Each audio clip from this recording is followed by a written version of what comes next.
Thank you so much, Donald, for being the MC. And I just want to first of all thank Pastor Fata for your thoughtful prayer. It's a great reminder to always be thankful for all that we have, especially in this world. And remembering and being thankful for family, friends, and our faith. Your Highness, the Head of State, and Mataafa, Your Excellency, Council of Deputies, and your good lady, Honorable Prime Minister, Deputy Minister, and Honorable Cabinet members, Honorable Chief Justice and the Judiciary, Honorable Speaker of the Parliament, Honorable Members of the Parliament, ladies and gentlemen, and I know we have a huge contingent of the diplomatic corps here also, but ladies and gentlemen, talof alava, and good afternoon. Before I begin my remarks, I'd like to extend our sincerest gratitude to all the generous donors who contributed to the success of the event. Since you're all looking at me, and they're right on this sign right here, you see who they are, and Donald has already announced many of them. But I thought I should at least talk a little bit about McDonald's Family Restaurant, Ford Samoa, South Pacific Distributors, Incorporated in American Samoa, Cost You Less, American Samoa, and your support has helped us create a wonderful event here. So if you see any of the representatives here, please give them your thanks. Jill and I are thrilled to be here in Samoa with all of you to celebrate the 248th anniversary of the independence of the United States of America. The 4th of July, our Independence Day, is a time for Americans to reflect on the values that have shaped our nation. It is a day to honor the courage and vision of our founding fathers, who 248 years ago set forth a path of governance by the people, for the people. In the words of the Declaration of Independence, we hold these truths to be self-evident, that all men and women are created equal, that they are endowed by their Creator with certain unalienable rights. Among these are life, liberty, and pursuit of happiness. As we stand here in Samoa, thousands of miles from the shores where those historic events unfolded, we are reminded of the universal nature of these values, the values of freedom, equality, and justice. And likewise, those same values are enshrined in the Samoan Constitution. Our shared commitment to these principles strengthens the bond between our nations and our peoples. The United States and Samoa have enjoyed a strong friendship and close partnership throughout our histories. Recognizing Samoan independence in 1962 to establishing diplomatic relations in 1971, followed by the establishment of a U.S. embassy in 1988. It's been my great honor to witness this relationship deepen and flourish during my time as ambassador to Samoa. And I know you all have been thinking about, and the Prime Minister especially and the head of state talked to me about this when I first arrived, that you'd like to have a resident ambassador on the ground, since I live over in Wellington, as you all know. Well, there's good news there, and the Prime Minister knows this very well. A embassy resident ambassador, you've been asking this for 30 years, has been selected. They're being trained, and they, as soon as they get through the United States Senate, they'll be on the way here very soon. This past year has been remarkable for the U.S.-Samoa relationship. It's our continued commitment to the government of Samoa. We have recommenced Sophia Manuea medical mission, providing essential medical support from the United States. This initiative signifies our enduring partnership with Samoa in delivering crucial healthcare services to its people.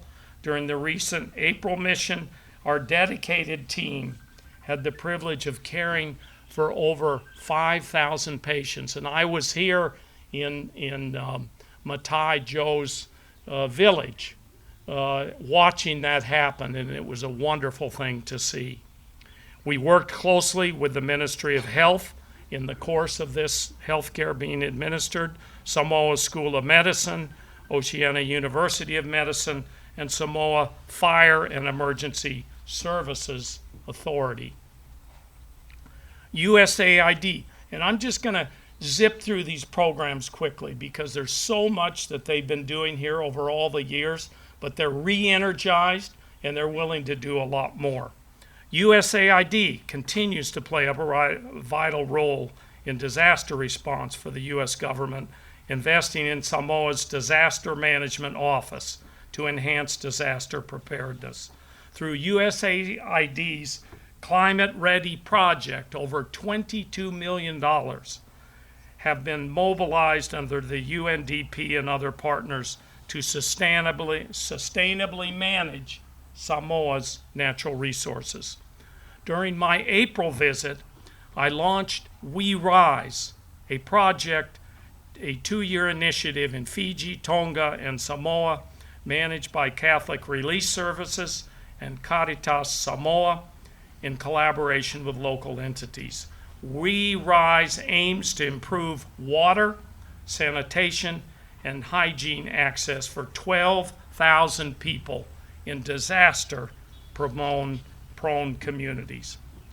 Last July, the second gentleman of the United States visited and announced a USAID investment of $2.6 million for disaster risk reduction and preparedness in Samoa and in the region. This year, we hosted the U.S. Coast Guard Commandant Admiral Linda Fagan. Linda, in her visit, marked the first time a U.S. Coast Guard Commandant has come to Samoa.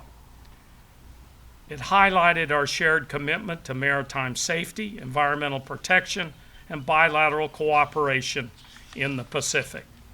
The Coast Guard continues to assist Samoa through initiatives like our ship and air rider programs, which are conducted in coordination with the Maritime Police and the Ministry of Agriculture and Fisheries. And we've heard so much about the Coast Guard and the work that they have done and the good responses. In July 2023, the government of Samoa and the Nevada National Guard signed a declaration of partnership to collaborate on disaster preparedness, humanitarian assistance, climate change response, search and rescue, law enforcement, and professional development. And I know that Jenny's here, the director of the Peace Corps. The Peace Corps is back. And Jenny, I can't tell you how many people have told me about their experience with the Peace Corps. Some of them ministers that had Peace Corps in their schools when they were young. Many of the population of Samoa.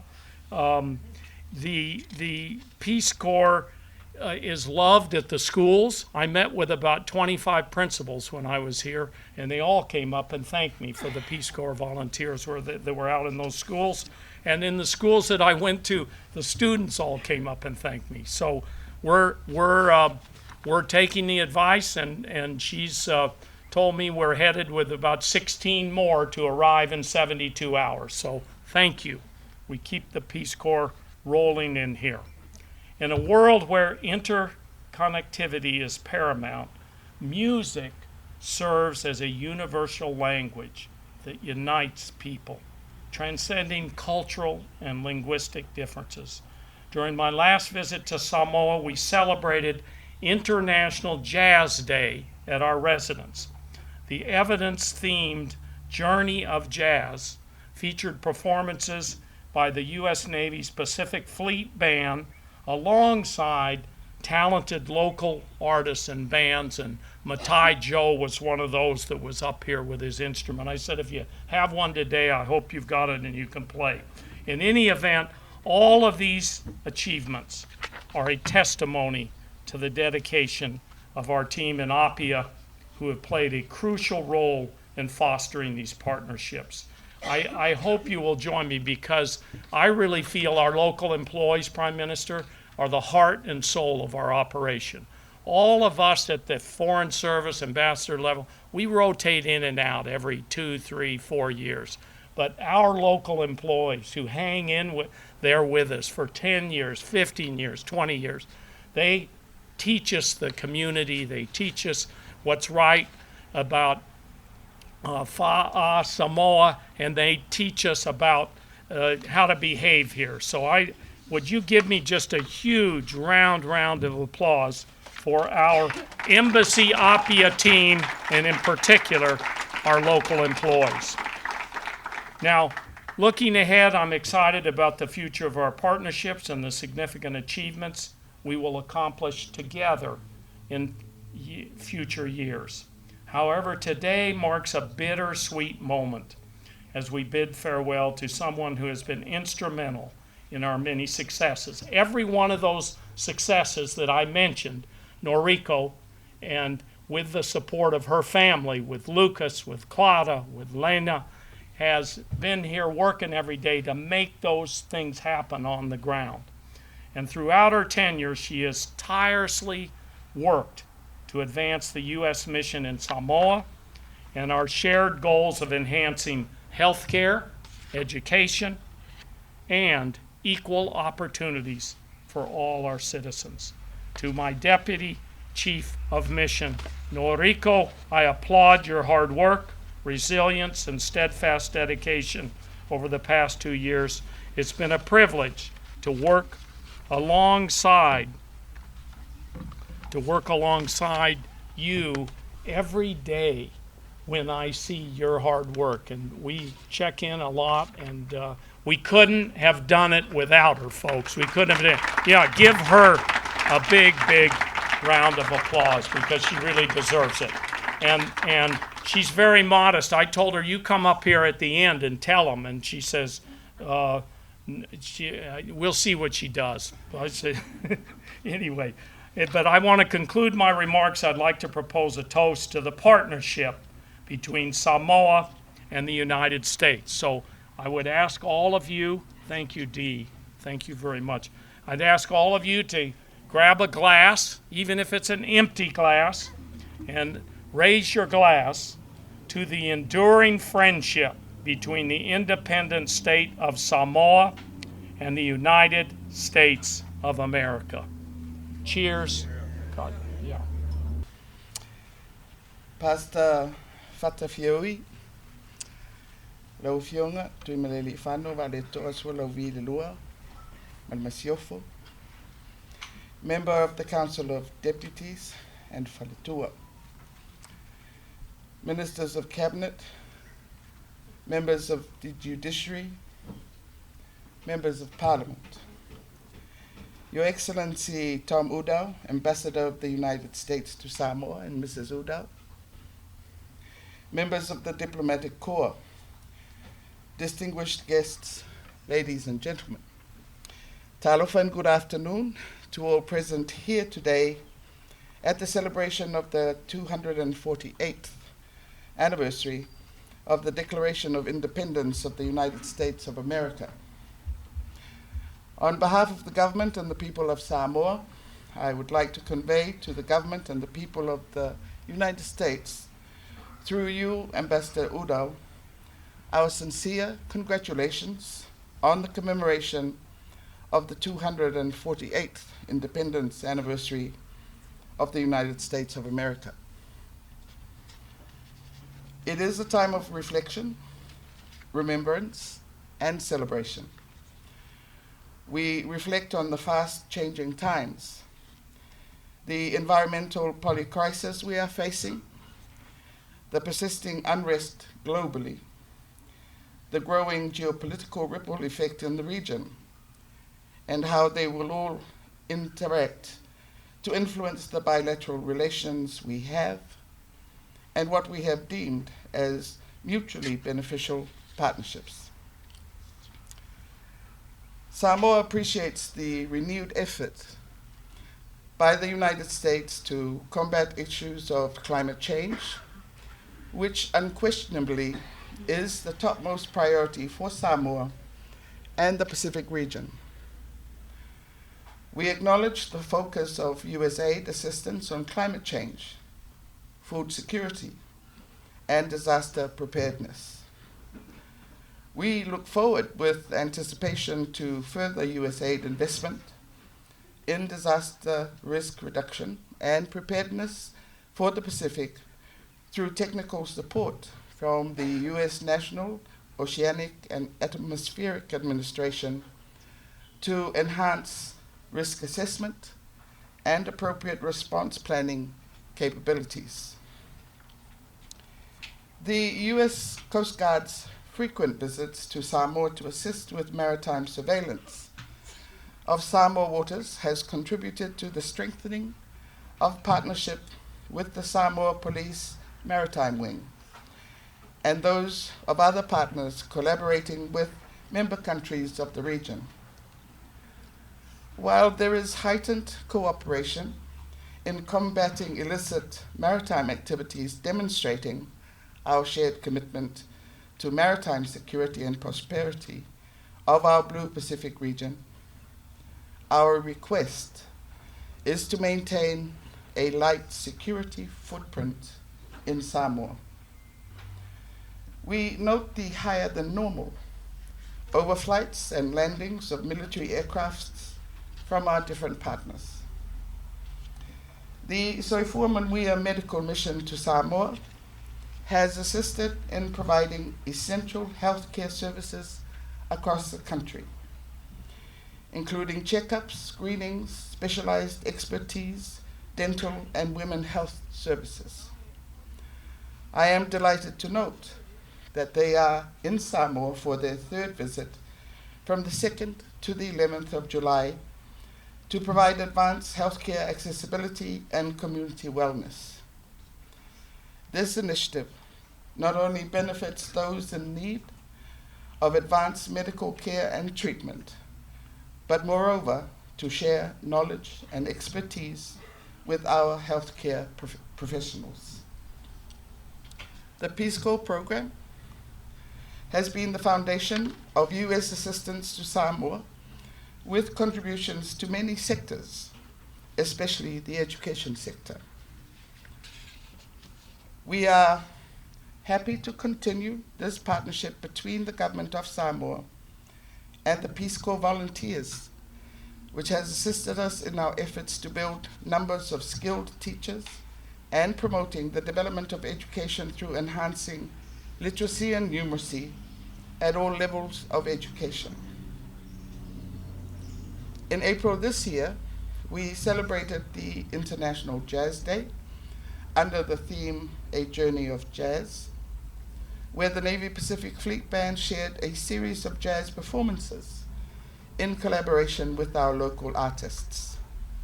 A night of performances that I, for one, truly enjoyed. These are some of the highlights of the close cooperation between our two countries.